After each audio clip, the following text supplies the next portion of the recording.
Vamos a recibir al economista Diego Labat, presidente del Banco Central. Gracias por estos minutos, bienvenido. Gracias, Miguel, por la invitación. Yo decía en los titulares, se desploma el dólar. Estaba revisando hoy más temprano que el Banco Central no interviene desde agosto del año pasado, ¿es correcto eso? Sí, es correcto, sí.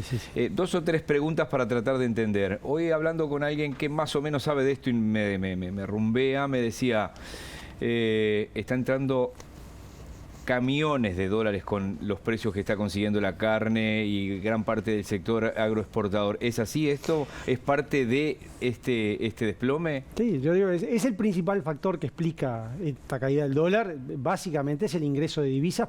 Por suerte, digamos, tenemos una caída del dólar por buenas razones, que es que los principales productos de exportación están teniendo muy buenos precios. Pienso en la soja y en la carne, pero en otros más. Y básicamente eso está haciendo que entren muchas divisas y el tipo de cambio esté cayendo. ¿Intervención? No. O sea, nosotros tenemos un régimen de flotación, donde el mercado opera, oferta y demanda, y opera libremente. En ciertas ocasiones hemos intervenido cuando entendimos que había alguna razón o alguna distorsión en el mercado que lo ameritara. No es el momento ahora.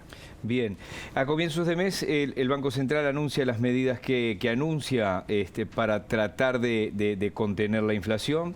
Pocos días después el presidente de la República anuncia lo que anuncia, estos adelantos a cuenta. No quiero entrar en esto porque es un tema que se complicó bastante en estas horas, a cuenta de qué y cómo va a ser. Y algún economista como Javier de Aedo dijo, no se hablan entre ellos. Dice, uno toma una medida y a la otra semana toman una medida que es contrapuesta. Lo que pasa que yo creo que ahí se parte de la falsa premisa de que son contrapuestas. Claramente se apunta a dos lados. Es decir, la política monetaria apunta al mediano y largo plazo y lo que busca es sentar las bases, y así hemos estado en estos 2 años, sentar las bases de tener una inflación bastante más baja de la que tenemos. ¿Sí? Y eso es un proceso, y la política monetaria durante los 2 años de pandemia fue expansiva, trató de poner dinero en la calle para que la economía funcionara. Y ahora lo que estamos haciendo, en la medida que estamos volviendo a la normalidad, es retirando todo ese dinero y empezando a ser menos expansivo. Justamente para que la economía se empiece a acomodar a la normalidad y con un objetivo de tener una inflación en el mediano y largo plazo bastante más baja. Pero por otro lado hay una coyuntura que sobre todo está en el muy corto plazo muy influida por inflación importada, básicamente presionada por la guerra de Rusia-Ucrania, pero también otros factores que han intervenido, ¿no? Problemas de oferta en otros países.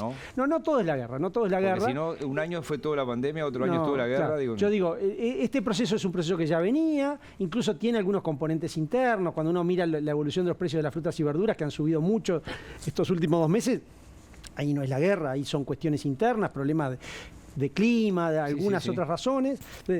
Entonces son cuestiones separadas. Una cosa es nuestro pensamiento y la tarea del Banco Central de combatir la inflación con política monetaria y velar por esa estabilidad, y otra cosa es una acción sobre el corto plazo que está tomando el gobierno, que lo que dice es, cuando se fijaron los convenios y se fijaron las pautas salariales, se tomó una cierta proyección de inflación. Esa proyección no se cumplió, fue bastante más alta por las razones que ya vimos. Entonces lo que se hace es se corrige, pero se toma un paliativo. Claramente esto no es una medida antiinflacionaria, es una medida que simplemente busca compensar a aquellos que tienen ingresos fijos, trabajadores, jubilados, con lo que están perdiendo de poder adquisitivo, justamente para mantenerlo. ¿Usted considera que esto es un shock puntual o hay que olvidarse de la meta inflacionaria, el rango meta? No, yo digo que no nos tenemos que olvidar para nada. Claramente lo que sí, se alargan los plazos. Claramente, y esto yo ya lo he dicho en más de una ocasión. Esto es para todo el año. Y el 2022 va a ser... Nosotros tenemos un rango que pretendíamos terminar entre 3 y 6, y claramente este año la inflación no va a estar entre 3 y 6. Mal diría si pensara en cumplir. Claramente esto estira los plazos y además sobre todo nos pone incertidumbre porque uno no tiene claro hasta dónde esta fuerza de precios que viene del exterior, del trigo, de la carne, de otros componentes, nos va a seguir pegando y cuánto va a durar.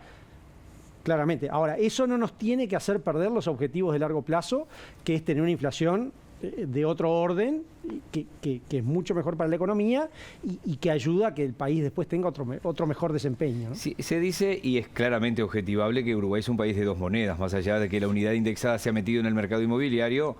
A veces hasta una licuadora se vende en dólares.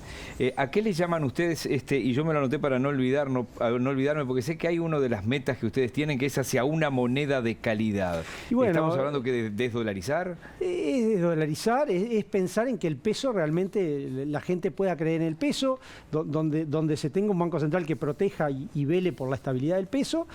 Que eso tiene un montón de ventajas, que capaz que sería muy largo y nos llevaría mucho tiempo, pero básicamente tiene un montón de ventajas. Por ejemplo, nosotros hemos publicado mucha evidencia sobre eso.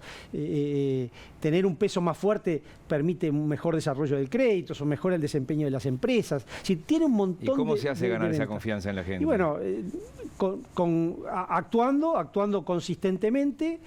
Yo digo que los procesos de desinflación en muchos países que han sido exitosos. Uno hoy ve el caso, para poner Chile o Perú, que han sido países exitosos, Brasil, les ha llevado unos cuantos años. Bueno, entonces yo creo que esto, yo he usado mucho la palabra perseverancia. Creo que este es un proceso que lo que tenemos es que convencer cada vez más que la inflación importa, que no podemos estar cómodos en el 8, el 10%. No, porque hay algún colega que está con esa teoría de que, bueno, 8, 10 da más o menos lo mismo, y no da más o menos lo mismo. La economía no se desempeña de la misma manera con una inflación del 10 que con una inflación del 4. Entonces, está bien, hoy no estamos llegando a esa inflación del 4, pero tiene que ser un objetivo del país porque importa y porque el desempeño de toda la economía va a ser mejor con una inflación más baja. ¿Qué papel juega? 2 o 3 preguntas finales, son tiempos de un informativo, ¿no? Sí. Y se está comportando con agilidad, así que se lo agradezco. La regla fiscal quedó firme al quedar firme la LUC, ¿no? Hay quien dice, el gobierno dice, esto nos permite gastar lo que tenemos que gastar, ordenar las cuentas. Desde la oposición se dice sí, pero con eso limitan lo que invierten en los que menos tienen. No, bueno, pero hay una regla fiscal que justamente lo que da garantías es que cuando hay algún problema, caso de ahora, le permitió al Poder Ejecutivo, al Ministerio de Economía, poder acceder a este aumento justamente porque hay una regla fiscal, porque hay austeridad fiscal y se ha manejado correctamente las finanzas públicas. Eso es lo que permite, ¿no? Y eso es lo que nos da la garantía desde la política monetaria, saber que tenemos una trayectoria fiscal que es sólida y que es sostenible, ¿no? En 1 minuto y medio, 2 preguntas finales. La medida de los propietarios de la mayoría larguísima de los estacioneros de Maldonado, ¿qué opinión le merece con respecto a esa carga en los aranceles? A ver,